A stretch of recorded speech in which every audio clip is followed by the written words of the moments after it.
Hey, now it's Ruben with Help Find the Others. How you guys doing?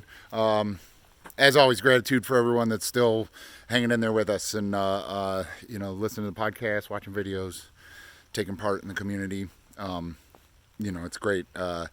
In this crazy times, I really look forward to the social media of our Discord to just kind of get away from the craziness and have some real talk without political propaganda or fear mongering. So it's really good to have that outlet if you're a lurker on there, and you want to start partaking. Go ahead, man, because it's pretty cool.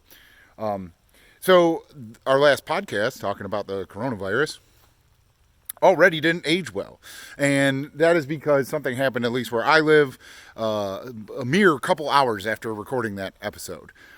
And that was that they closed all bars and restaurants for mostly or to just carry out or delivery only. And this caused utter panic in my area and in many others, as we've all seen with the stores and how, I went to the grocery store when I heard that, obviously, not in a panic, but to be like, got to have a little more food on hand than I do. And when I was leaving, I saw someone literally running into the store on the phone, like, no, they didn't have eggs there either, and like running, which I'm not saying that's a common sight, but that's the kind of emotion that isn't, what's happening now and the way they're doing it is creating that kind of emotion in people. It's like, okay, they don't have eggs. Chill out, dude. Chickens lay them every day. There's gonna be eggs somewhere. Like people will get sick of hoarding them, and then there will be eggs or whatever. But they create this like, oh my God, I'm gonna starve if I don't get this food.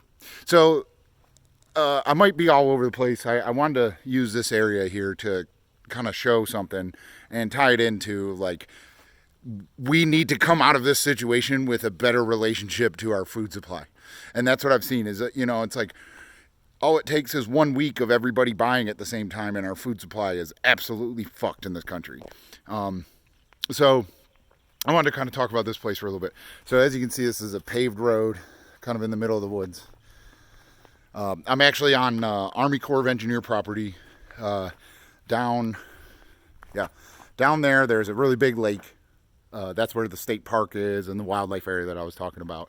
But in 1970, they created that lake, and then they created all the area around it. But they did that by, I can't think of the term, not manifest destiny, eminent domain to take people's land. I think probably at first, I don't know enough about the history of it, but, they probably bought people's land, and then people that weren't going to give them their land, they just kind of took them to court and stole it from them. This was all rural property. There was the East Fork River. The lake is East Fork Lake, and they built the William Harsha Dam, and that dammed it up, and it made this big lake. I'll try to film a video there at some point so you guys can see what I'm talking about. But anyway, all around it was just, really rural town and farm fields. And so, they started building the lake in 1970. I would say maybe 10 years before that, they started gobbling up the land around it. But if you can see behind me, and I'm pretty far down this road, like not a lot of people come down here unless they're on horseback, or maybe there's a really nice fishing hole down there that's different from everywhere else or something. But for the most part, people don't come down here. The road is blocked off. Like I parked way down there. But this used to be a road. And the thing is that the other end of the road is underwater. And you can pick up on the other end of it on the other side of the lake. But, they filled up a valley here, a river valley, and just like closed off this road and bought all the land along it. So if you look here, well, let me flip the camera around. Or no, I can't do that. Okay. If you look here, this is an old driveway. This is like a stone entrance to the driveway. And all along this road, on this side, there's old barbed wire fence. So all of this used to be someone's farm field. When I get to a spot I wanted to show on the other side, I'll flip the camera around.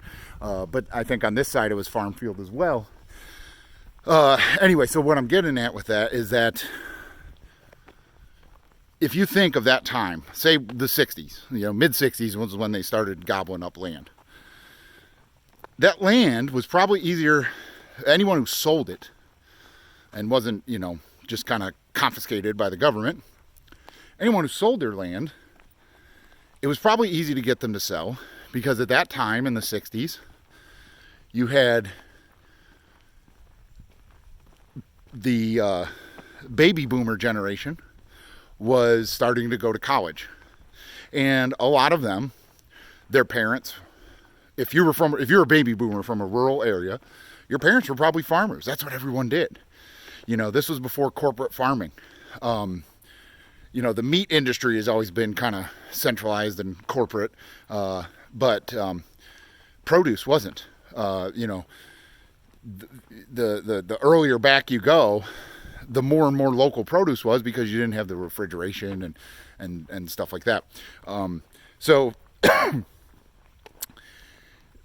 what I'm getting at is that the parents of baby boomers that were farmer parents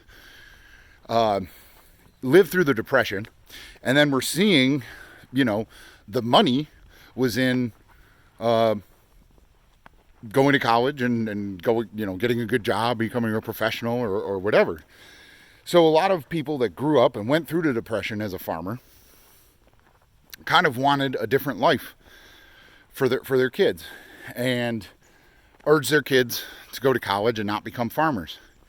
And so their kids did that.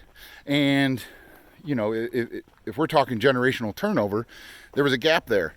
And who took over the family farm? Who was going to take over the family farm? Who knows?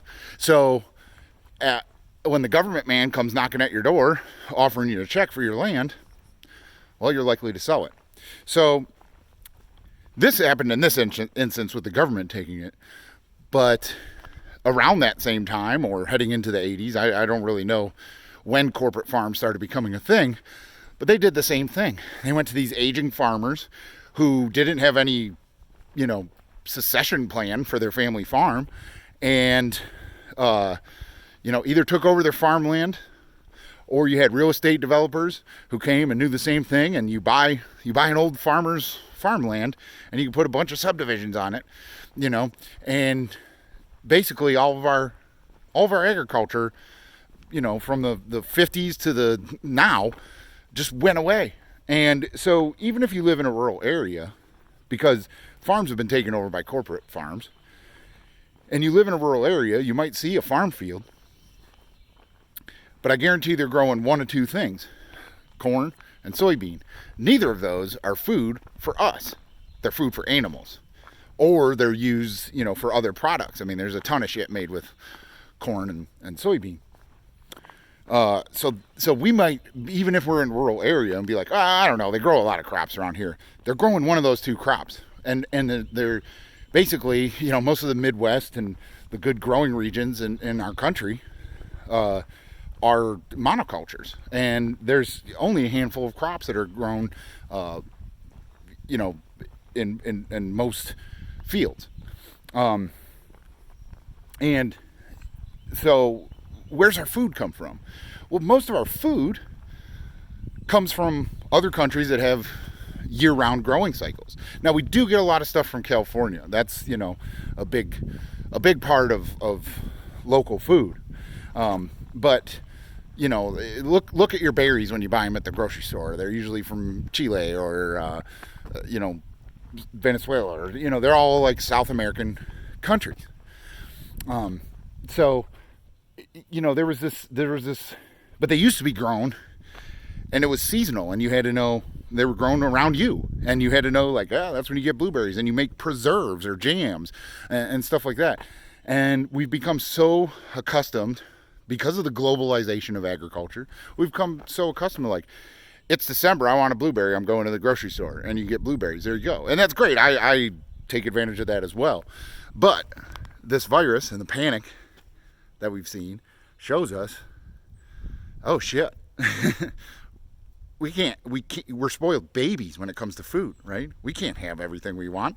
When the global supply chain is shut off, we can't have everything we want. And then we're such a meat eating, oh, we need meat. Like, that's the first thing that's gone at a grocery store is all the meat. So it's just scary. This has been a real wake up call to see, like, oh man, we're pretty close to not having what we want. We're like a week away from like having to dig through the scraps of a grocery store, and that's pretty scary. Okay, I'm at the spot I wanted to show here. All right, so if you can see behind me, like right at the edge there's a fence. And you can see that's just like real skinny trees, real shitty, lot of weeds, right? And then, it doesn't show up on the camera. But you can see these the light colored leaves right there. And if you look in there, those are beech trees. So that's a sign that this is an older forest. Beech trees in forest succession come in a little later. And so you don't see any over there. So that shows me that before this became government land, and when this was actually used by people before they sold it or got taken or whatever, that over here was a field. This is not an old forest, and it's all red maples and dead ash and dead locust. And the ash are dying from a beetle. The locusts come in first and then die off. Red maple come in, and then other things come in. Red maple provide a habitat for squirrels and stuff like that who bury acorns, and then oaks come in. Oaks grow slower, walnuts, stuff like that. You get all these other species of trees, beech and stuff like that. Like I said, there's none of it over here. So this is, like a 40, 50-year-old forest, because I can tell by like the species composition. And then looking over here,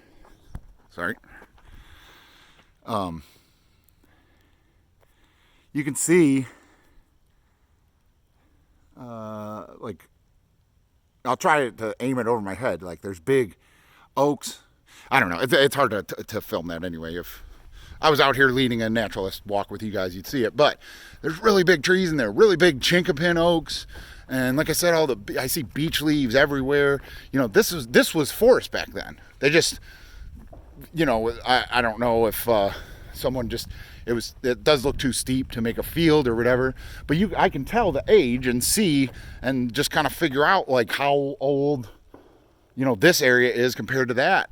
And this obviously was a farm field, and there's a barbed wire fence, which means there was cattle, and so and this goes at least half a mile, this road. So this was a huge cattle field that was just gone, and so that happened everywhere in this country. And, they were probably selling their meat locally, right? I mean, that was just the way to do it. If you had enough and you had a big enough farm, you probably slaughtered there, and people bought their meat from you directly. There's always been like a big kind of, I don't know when the USDA and stuff like that took over and made it that you couldn't, there has to be a government approved facility to slaughter animals. I don't know when all that was. I didn't do any research before making this video. I'm just going off of like general knowledge I have, but that was what I'm getting at is that everything is like super centralized now, and we're so detached from our food. And so at the end of our podcast, I said there's an opportunity. And I was talking at the time about markets and financial stuff, but even more importantly, what I'm also talking about is like we can change the way we rebuild this society, because regardless of how much you might think it's going to crash here and society's going to go to hell in a handbasket or whatever, regardless of that, it doesn't matter. Even from now, if this is the worst it gets today, if this is the worst society gets, we have a chance to kind of reevaluate and take this as a wake-up call to like, hey, we got to pay attention to like how we're getting along, and especially like I said, with the panic I saw at the stores, we have to change our relationship to our food on a personal level for sure, but altogether we have to change that. it's the we can't be waiting on a truck to deliver our shit, basically is what I'm getting at. And we have to be able to account for the people that are going to hoard all the food, because that's the terrible thing, is the me first attitude of that panic buying that's been going on.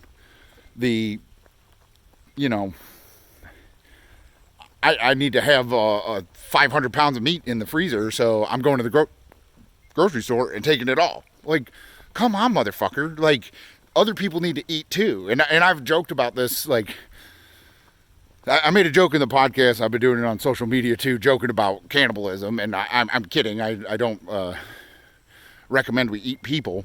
But, every apocalyptic movie always, has like this, you're running from the cannibals kind of thing. And, well, if you're hoarding all the meat,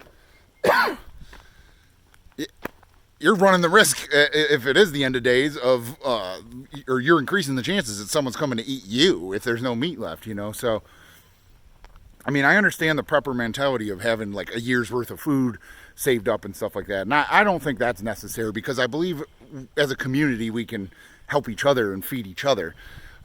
So I'm hoping in the rebuild there's a bigger focus on community sustainable agriculture. Look and see if there's a community garden. It's starting to rain. Look and see if there's a community garden that you can pay for a share, and you have to, work a couple hours a week tending the garden, and then every week everybody shares the harvest for the week. Look into that. If you don't have, and even if you do have the ability to garden and grow food at your house, still do that anyway, just to be part of the community and help the community. But definitely, I'm going to take my garden more seriously this year. I'm going to take preserving and canning more seriously, because thank God this panic didn't happen in the dead of winter. We're heading into mushroom season and sprout season, and there's all this stuff like you can eat outside right now, and we could hunt if you were looking for meat, whatever. If this was the grid went down kind of scenario, like, you could eat right now. But you want to be able to, if this happened in the winter, you want to be able to eat. So, I'm hoping people like kind of start realizing that and start to be a little more independent. Now, as far as meat, there's still a lot of animals being raised, but it's all industrial cattle farming. And,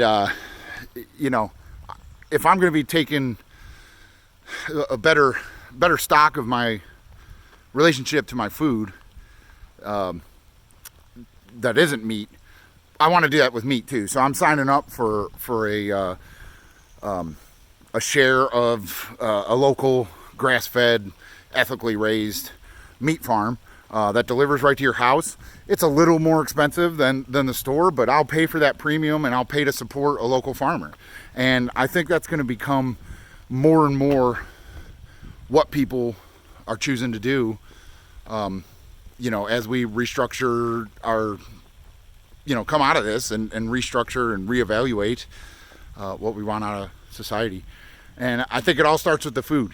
People weren't scared of the virus. People weren't scared of being stuck in their home.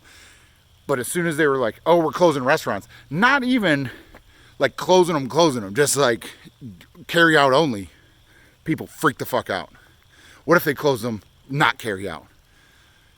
So that's the other thing. Like, how many people out there don't know how to cook? Because that's kind of messed up that, like, there's people, and I don't think about it because I cook a lot for my family and eat leftovers and all that kind of stuff. And we eat out a little bit. But I think that was a big part of the freak out, is I'd never realized how many people don't cook and don't know how, or don't have time, or whatever. And so that's another thing, is like, if you're one of those people, you got to learn how to cook. You got to learn how to take care of yourself if stuff is closed, And the last thing I wanted to talk about with the restaurants, and especially if you live in a state that has closed restaurants right now, the corporate restaurants can handle this. They're just, lay off all their waitresses, and they're already paying their cooks as little as they can. And they've got more stockpiles of food than anyone else, any other restaurant, because it comes from their, corporate warehouse and whatever. So the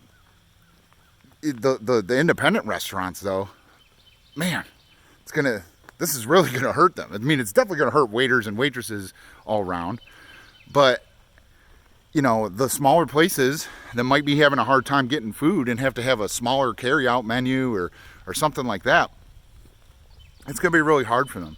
So I'm trying to, for lunch or a couple dinners a week while we're sequestered, to support my local independent restaurants, because they need us more than ever right now. They're going to need us afterwards too.